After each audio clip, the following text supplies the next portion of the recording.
Hey, what's up, Unbroken Nation? Hope that you're doing well wherever you are in the world today. Very excited to be back with you with another episode with my guest and friend, John Cerasani. John, my man, what is happening in your world today?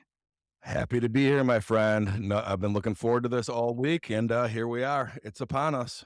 Yeah, dude, I've been pumped. You and I connected through a mutual amazing friend in David Meltzer, who for me, and I would assume for you, is a bit of a mentor and a mensch, as we were talking about before the show. But before we dive into all this, tell us a little bit about your background and how you got to where you are today. You got it. You got it, man. I grew up in suburban Chicago. Was a good football player. Ended up playing college football at University of Notre Dame. Played tight end there. Finished my career at Northwestern University, and injury stopped me from moving on to play in the NFL. So I was able to transfer my energy into white collar America and all that competitive spirit from my football days. I transitioned into doing well in a competitive environment in sales. Got into the insurance industry, started to prosper, and then a light bulb went off around about year 6 in that industry. Hey, man, I could do this on my own. I don't need to be working here to do this. I'm going to go start my own company and compete with the likes of my employers. And I did just that. Started it from my kitchen table, went after the same accounts that the big publicly traded companies were going after, people that have been established in the industry for years. And I prospered. I won more than I lost, and got the attention of a private equity firm that bought my company less than 10 years later. And the rest is kind of history. I was able to sail off into the sunset and came really from a middle class background, and really changed my family's lineage from a financial perspective for the following generations as a result of the story I just told you. Michael, I tried to retire, my friend, and do nothing. What I decided was I definitely wasn't going to be going back into insurance. I knew that much. But we only got one life to live. So I decided I'm going to be a venture capitalist. So I always have kind of dabbled with angel investing and just unique alternative investments like bars or restaurants, or I invested in a musical one. Just got a fun. And hey, why not bring some capital to that community that needs it, and also some advisement as well. Decided I'm going to found Glen Crest Global, which is my early stage venture capital firm, and our thesis is simple. If I think it's cool or interesting, have a shot on me partnering with you. If I think it's boring or dull, hey man, insurance was lucrative for me, dude, but not the most exciting dinner conversation. So this next chapter of my life, I really want to get into things that are fun, and been doing that for a few years now. And I could tell you, I've accomplished that part of it. Now, whether these investments pay off or not, Michael, that's to be determined, because we are early stage. It takes a while for them to come to fruition. But I'm definitely involved in some cool that is for sure. Yeah, that's awesome, dude. And, I think about anything that we invest in. I mean, the ROI on experience alone is typically worth it, right? It's funny because we get so caught up in the money side of what it means to become the people that we're supposed to be. And much like you, what's really interesting, man, is I landed a job with a Fortune 10 insurance company at 20 years old. Wow. And by the time that I was 26, I had made almost $1 million, 50 grand in debt, 350 pounds. Like I've said it ad nauseum on this show. But one of the things that I realized is I was driven to money for the wrong reasons. Like I had this idea and this notion like, oh yeah, when I get financial success, everything will be better. And then I actually learned like, that's not how life works. Money only tends to bring out more of who you are in the time that you are that. And so what I'm curious about is now that you're pivoting and you're looking at impacting the world for better. And I want to start here because I think it's important. I think a lot of people have a really misconstrued relationship with money, right? We look at it and we say, oh, I don't have enough, or I can't get enough, or this or that. But you were able to sell a company. Yep. I would have to imagine that your relationship with money changed from I'm going to do this on my own from my kitchen table, making $0 because that's where all entrepreneurs start, to selling it. And I'd love for you to talk about that journey, especially with losing out on the NFL. I don't want to use losing out, but you know what I mean. Right, right. Well, it was an interesting time, man. It was an interesting time because I was definitely, and I'm not just saying this, anybody that played with me or followed my career closely back then would know that I was good enough to play in the NFL. An injury just stopped me from doing it. I wasn't going to be, Peyton Manning or something, but I definitely would have been like a fourth or fifth round draft pick and definitely would have bounced around in the league for a couple years. So, during this time while I was working in insurance, I worked at a company called Arthur J. Gallagher, which is an insurance giant, big. They're based out of Chicago, but they're an international company. And I'm learning the trade and my career's starting to blossom. But every Sunday I'm watching TV and I'm seeing guys that I played against or guys that I played with that I was just as good as, getting that fame playing on the Cowboys or the Bears or whomever. Um, and for a little part of me, man, I should have just played and ignored this injury and you know, but it ended up being a huge blessing in disguise, Michael, because by the time we were 30, nobody was playing football anymore. Now, granted, I played against Tom Brady. Actually, we're about the same age. He played at Michigan when I was at Northwestern. We played against each other. He's still playing, so that's the anomaly, right? But for the most part, and the category I would have been in for almost certainly is by the time you're 30, your career's over. You ain't playing anymore. So what was I doing when I was 30? I was 2 years into this company I was building. I was 2 years into this empire I was building, whereas a lot of my friends were getting entry-level jobs, entering the real world. Now, yeah, some of them had $1 million nest egg behind it because they were able to be smart enough to save some money in the NFL, but a lot of them didn't. A lot of them barely, were able to scrap anything together. So from that regard, the NFL part of your question is, yeah, it was almost a paradigm shift, man. And it ended up really being a blessing. And that's just the way it was. It wasn't until I was 40 that I started kind of wishing I played again. You know what I mean? Get that midlife crisis. But at the time, I kind of knew it for what it was. And because another thing with the NFL, man, these guys, I had a friend of mine who played on the Rams, but those contracts suck. You get caught, you're off the team, you're on injured reserve. He had to work construction jobs in the offseason to pay the bills. He didn't know what team he was going to be on. And he was a good football player, man. That is, you talk about a competitive industry. I mean, that's as competitive as it gets, bro. Um, so I talked earlier about transferring that energy to my career, and I continued to do that once I started my company, and it really just kept hockey sticking, almost immediately, and just kept going up, and I really had no intention of ever selling the company, Michael. It was just doing great, and private equity got into that space and really changed the game. Had private equity not entered that insurance space, I probably never would have sold it. It did put me in a position though to, reevaluate what we're here on this planet for. Hey man, listen, they're going to pay you what it's going to take you about the next 15 years to make with this private equity firm coming in. You don't got to work the 15 years. So you're going to be set for life here. You don't have to do, okay, well, what am I going to do with my life then? And it was that reevaluation that I think really was a pivotal time for me, my friend. When you have that, I think, and I look back, I'm at this company, I'm 26. Mhm.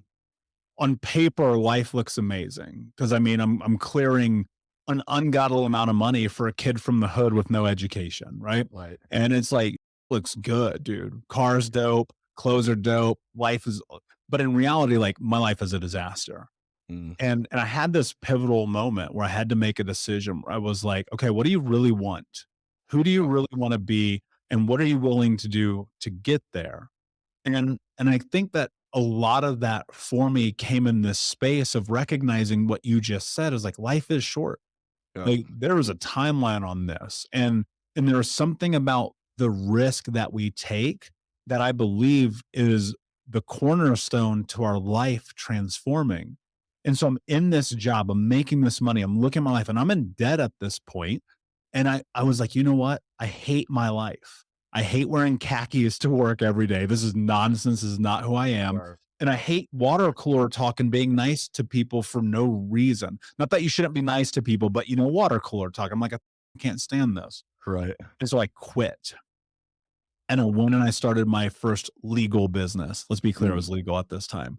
And so what happened was it took me from struggling, not making any money to I actually paid off that debt within 3 years. Cause I was like, I'm going to take the risk. I'm going to see what happens. And so I'm wondering, when you're in this position of you're working at this insurance company, you realize you have the light bulb moment and you decide to take the risk. Why? Because so many people, they're like, man, I know I can do this better. I know I can create this. I know I can have this life, but they're terrified to do the thing. So what transpired for you, John, where you're like, you know what? I'm going to do this. I'm going to Yeah. see what happens. Yeah. Well, what was interesting was, you get brainwashed, I believe, in corporate America, and you start drinking the Kool-Aid and you keep drinking it, and you look for outlets, okay? Of wait a minute, this don't seem right. But the only people you have to ask or to reflect on this with are other people that have been drinking the same Kool-Aid as you. And when you're 25, you got 40-year-olds next to you or 50-year-olds next to you that have been drinking it longer than you. So, yeah, dude, should we just we could do this on our own? Should we go start our own company? No, you'll never get any clients. Mm, Well, they have to give you that advice because if they didn't, they'd be admitting that they screwed up. Oh, you know what, John? Yeah, you know what? You should go quit this job that I've been at for 20 years and you should go make triple what I make because I'm a dumb and was scared to do it. No, even if they, even if they were nice enough person to tell you that, they don't see it that way. It's not like they're holding back because they want, hey, screw you. I don't want, it's not an ego thing. They literally don't see it that way. So I would start peeling back the onion. Wait a minute, guys. Wait a minute. I don't even hand off half the I do to the account management team because I know they're not going to do it as well as I do. They're not responding to emails for 2 days because they're taking 2-hour freaking lunches when I'm replying at 9 p.m. on a Friday night. I'm going to visit clients in person, driving 2 hours. They're looking for every reason in the world they can to let's make it a phone conference because we didn't do Zoom back then, right? And I'm just thinking to myself, you know what? Why am I adapting to this environment that's going to bring my standard down? mm, So I got all these people around me trying to convince me, no, man, the client's going to want this company. We've been in business for 100 years. We got 20,000 employees. No client's going to work with you. You'd have to go downstream. Let's maybe work with tiny little employers, like maybe hair salons. No, man, I'm going to work with the same clients. Okay. That I'm working with there. Well, they'll never work with you. Why? It's about the client deliverable. The client deliverable that they're getting right now with me working here, 19,999 of these employees on my team don't do on your account. Okay. And guess what? They don't have 100 years of experience. They have 6 years of experience. That's me. You know what I mean? So if I could leave and get clients to see it that way, okay, I'm going to be able to bring a better deliverable to the client. You know why? Because in this environment in corporate America, they're incenting me with money. They're incenting me with commission. I got to just put more and more volume, stretch myself. Okay, maybe I'm going to make $250,000 one. Yeah, let's go. I would have had to stretch myself with so many clients to get there that innately they're going to get a version of John as a result of that. And I would have to scale because of that environment that's been created in corporate America. I would have to scale and give them some of these deliverables to someone that's not going to do it as well as me.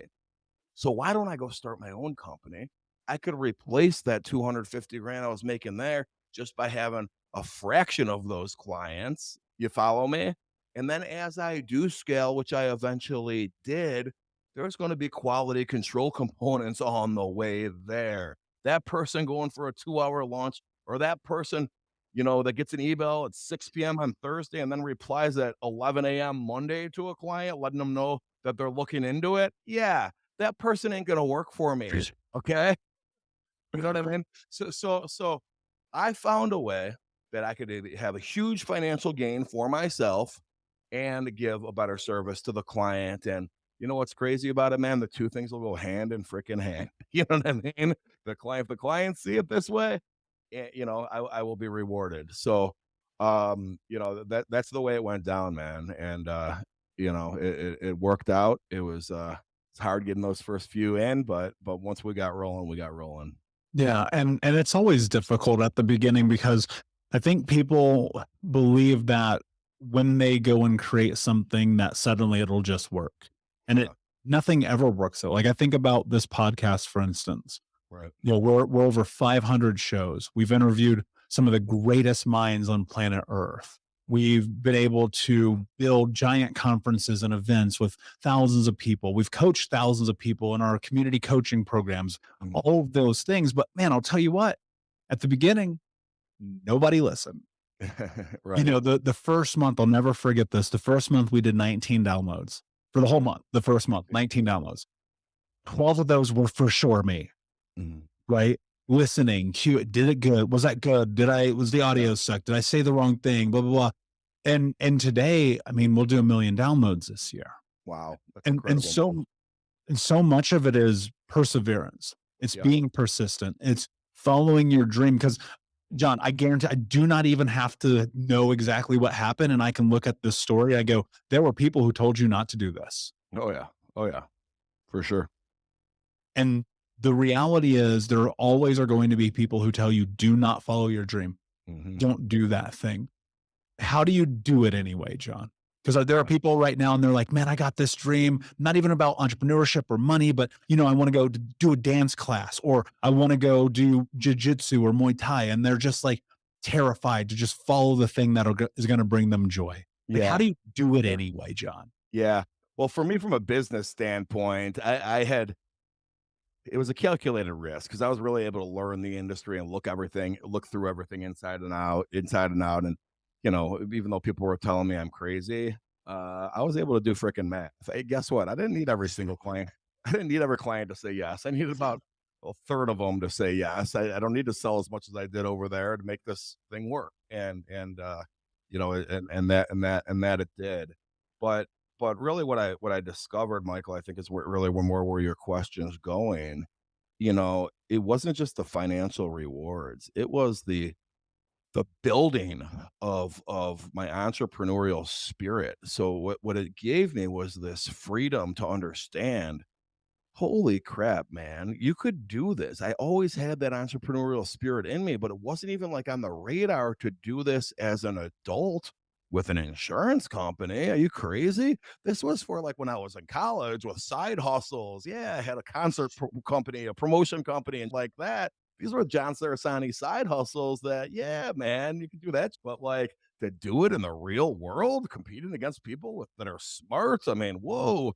So I discovered that when maybe I did it firstly for the financial upside. I discovered like, okay, you know what, this is me, man. This is me. And I think if anyone identifies something in their life, where, gosh, like the examples you just gave, a hobby or whatever, maybe it's going and finding somebody that you haven't talked to in 20 years and getting the courage the courage to do that. Whatever the case may be, instead of why, why not, why not, like what what is the downside here? You know what I mean? If you go practice jujitsu or like I see guys at my gym, Michael, doing Muay Thai, and I'm like, I won't make it through freaking warm-ups on that, okay? I'm not flexible enough. But you know what, man? If I wanted to go do freaking Muay Thai, what's the downside? You know what I mean? Like, go try it. Didn't work out, it didn't freaking work out. I think we live in, in a society right now, at least, that's a lot more welcoming than it was maybe 25 years ago in terms of encouraging people to do things. I have a 14-year-old son, and I had a conversation with him the other day. His yeah, I won't get specific, but there's a kid that's maybe like, special needs in one of his classes, and they asked him to be in his group, like handpicked my son and another kid to be in his group for to just include him in this study group because nobody probably would have included the kid, or the teacher was worried about that. The kid didn't have any friends in the class. And I said, but that's a big compliment, Jake. And he didn't really understand why that was a compliment. And kind of was asking me, well, what do you mean that's a compliment? I go, the teacher picked you that she sees something in you that you would be, and he didn't understand it. And I said, and he's 14, he's not like a little kid. He really didn't understand it. And I said to him, um, because maybe there's, kids that would have picked on him or made fun of him or whatever, or just not done that. And he goes, Dad, it's 2022. Nobody makes fun of kids like that anymore. And I'm like, you know what? I'm glad he sees it that way. I don't know if he's 100% accurate or not, but it was kind of like a proud moment. I went from thinking my son didn't get it to no, I didn't get it. Mhm. You know what I mean? It was kind of cool moment, but Yeah, kind of a long way to answer your question there, buddy.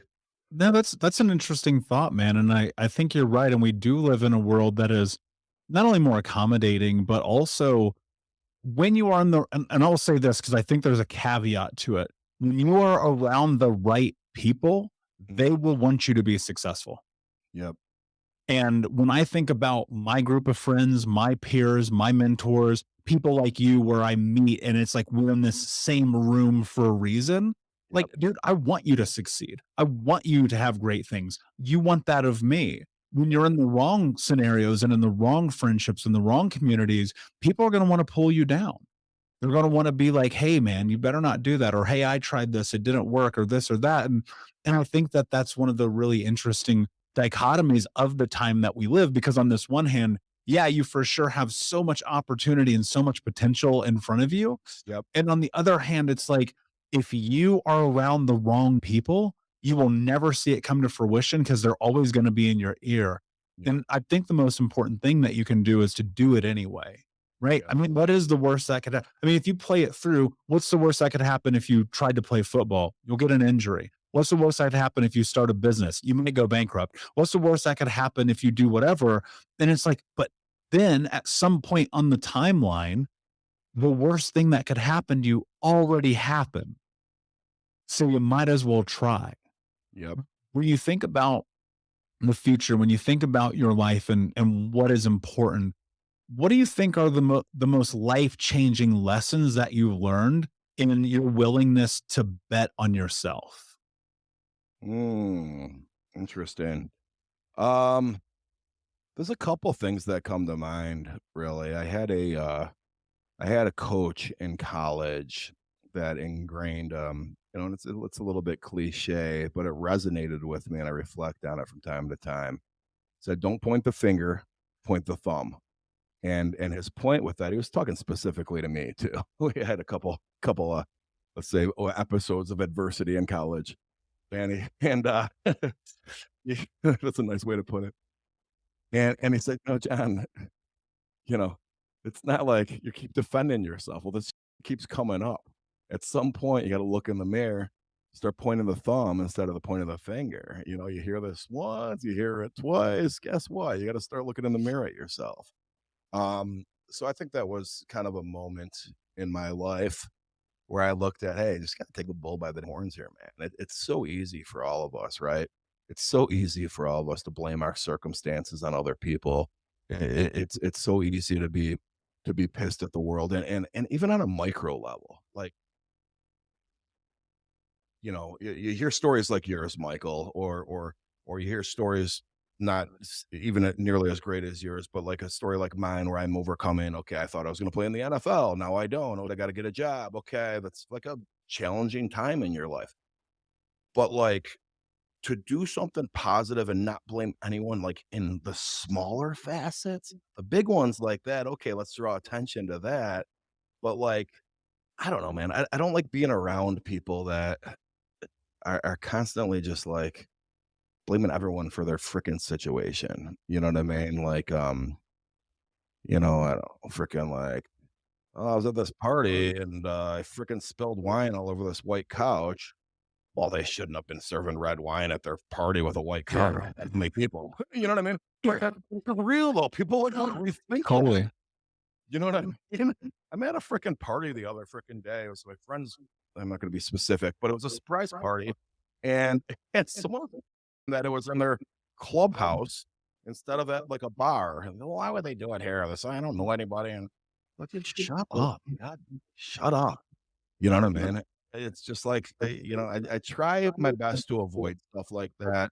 Um, sometimes I'll find myself being in the middle of that too, and I'll try to have that self awareness. Wait a minute, I'm participating in this. Pull yourself out. You know what I mean? Yeah. Uh, so That's an interesting point. I think you're spot on, man, because it's self accountability. And I think that's a great lesson to learn, especially young while you're in college, but probably at any time, because yeah, there is truth. I mean, yeah, man, like life is hard sometimes. yeah, Like life will kick you while you are down and it will rain on your parade and it will feel insurmountable. yeah, But what's interesting is like I'll rewind some scenarios. I'll mhm, look at what is happening. I'll just sit back and I'll pause with it, right? And I'll just ask myself, what is actually happening right now? right, Is this as bad as I'm portraying it to be? Did I play a role in this? John, 99% of the time I did. And right, then what can I do about it? yeah, What can I do about it? And I think accountability is such an important lesson in life because it pointing the finger is so simple. right, You lose accountability. Oh, it's your fault that my life is terrible. It's their fault that nothing is working for me. It's everyone else but me. yeah, But I think that's a when you get to that place of, wait a second, I play a role in this too. mm, It's kind of like a baseball bat to the face. right, Because if you're anything like how I was when I recognized this at 26 years old, I was like, oh, I play a role in my life as well. yep, yep. And I gotta tell you, man, even to this day, because I'll have peers, bro, that that I came up with in the insurance industry, bringing this back to business a little bit. I'll have peers that are doing the exact same job that I quit, okay? But, they'll give you kind of that backhanded compliment here and there. Dude, like, you're kind of lucky how that unfolded. Congratulations, dude. You got so lucky with how that did. And just kind of throwing like a little jab, like you didn't. No, dude. You know what? I was pointing the freaking thumb instead of the finger. And I was at work till 8 p.m. Oh, we weren't allowed to bring laptops home back then. And you know what I would do? I'd go into the office on Saturday morning and then go back at 4 p.m. on Saturday to check to see if anyone responded to the damn emails because we didn't have Blackberries yet. Okay, that's the I was doing. What were you doing? You know what I mean? So like that mindset where, it has a positive connotation too. Yeah, get rid of the negativity, but also put it on yourself. Okay, what have you been successful with because you've taken the bull by the horns and done this on your own? And it comes to fruition for me. I don't say it out loud to the people, but I'll have people like I just said, give me those kind of backhanded compliments, and it's like, okay, yeah, dude. Re- re- Remember when you were leaving work at 4:30 on Fridays? Yeah, I wasn't. I keep that to myself though. Yeah, there is some level to that. You used a phrase stretching yourself a little bit ago. Yeah. And there's truth in that. When I think about what I see myself accomplish, what our coaching clients and our coaching programs accomplish, and it's so many of these people are just willing to go the next level, go the extra mile, do the thing that sucks. Because like a lot of them, it sucks, man. It sucks to wake up and meditate and journal and to do the somatic things that you need to do to get inside of your body. It Yep. sucks to work on programs and events at 10 o'clock at night. But, also at the same time, it's like, what is your goal? What is your perfect? What are you trying to accomplish? Yep. When you look at your life and what is next, one of the things that I think about for myself is like, I know I can't get to where I want to go without mentorship and coaching. Okay. And so I'm curious for you, what role does that play in your life? And is it helping you go to where you believe that you want to go in the future? That's a great question, and it's something I need to explore further than I have not gone that direction at all. I've actually gone this other direction where I've asked people to be a mentor. People have asked me to be a mentor for them, usually from a business standpoint. Um, but I haven't leaned on other people. Now, what I have done is drawn on experiences that I've tried to learn from, and I've tried to take into account the principles we talked about earlier, like you know, not blaming other people for things happening. And I'll give you a quick for instance. All right, oh, that's my second cousin. Oh, we only see them at weddings and funerals, and oh, whatever. Well, have you invited them to dinner? They haven't invited you to dinner either. Well, when have you invited them? You know what I mean? Like take that kind of role. Hey, this is family. This is someone that's important to me. Um, so one of the things I've started doing in 2022 is that on the first of each month, I have a list of things I want to make sure I can accomplish that month, and some are business related, some are personal related, some are health and wellness related, and a couple of them involve reaching out to people that I haven't spoken to in a while, someone that had some kind of significant impact on my life, and it could be a colleague, a business associate, there's one category. Another category is family. Um, I keep myself fresh, Michael, in those kinds of conversations where, okay, you know what? I do remember now why this guy was such a significant part of my life from 2007 to 2012. Okay. Having this 2-hour conversation with him, even though we haven't talked to each other than LinkedIn and Facebook posts for the last 12 years, you know what? That memory, I remember, yeah, God, that was good. Those experiences were great. Okay. Am I still that person? Have I drawn on any of that for, this next phase of my life that I'm in right now? So I do feel like I have growth from things like that. But I have not prospered at this point from a coaching or mentorship standpoint. Yeah, but it sounds like you have, but maybe not in such a direct way, Yeah. right? Because we're always learning, right? We're always, there in the insurance thing, there must have been people who helped and guided you just in the context of what you were in, right? Yeah, yeah, this is what not to follow me. This is what not to do. That's kinda how they Yeah. guided me. But anyway. Well, but still, that plays a huge role because I've seen that in my own personal life and journey, and in the way that I coach people, and in the way that we've been able to build Think Unbroken. And it's a lot of that is like I've looked at what I really hate in personal development, Mm, and I said, I'm going to do the opposite of that. I'm okay. going to bring value. We're going to help people. We're going to not charge $10 million for you to come to a program or a course, right? We're going to make it accessible. And so I think there is a lot to that, like learning through what other people either don't do or you believe they've done incredibly wrong, which I think is it's just a part of assessing reality, right? And looking at it. You know what's really interesting about you saying that? So over the last probably year and a half, I just started building up my social media following, and I put out like business related reels and TikToks, and just been, and I've had a number of people just send me messages telling me that I'm different than everyone else doing what I'm doing, and everyone kind of just assumes I'm selling some kind of program or whatever, and I'm not. I'm just genuinely doing this stuff as information for the masses, and I find it entertaining, and it's fun for me to do. But I think and then as I've looked at growing that more seriously and maybe making a business out of it, Michael, what's the first thing I do? Start looking at what everyone else is doing, the people that are successful in that space is doing. When I have people drawn to me already that are liking me because I don't do what everyone else is doing. You know what I mean? So it's kind of that conundrum, right? Yeah. No, it is. And I think there's some arenas in which you definitely want to model, right? And then there's some spaces where you have to be you. And I think the personality, especially if we go down the social media path, tends to shine through more because so many people are carbon copies of each other. And you look at it, you can see it. And as people become more aware and they really understand how social media works, it becomes more and more clear to them. At least it comes more and more clear to me where I'm like, oh, this person's putting on a front. They're not really about whatever they're talking about. And I think that just comes with the territory of it all. And I think that if you continue to put yourself out there, because of what you want. I love that you said that. It's because it's fun and because it's enjoyable because I want to do it. Right. It's like, dude, if we could give people a magic pill to have that experience, my God, how their lives would be different. Right. Right. Exactly. And I think it shines through, right? Like it just people you see that it's genuine. You see that it's genuine. And so I got that going for me at the moment. What I'm gonna do with this information, I'm not sure of, but I can say that I am being sincere in anything I put out there.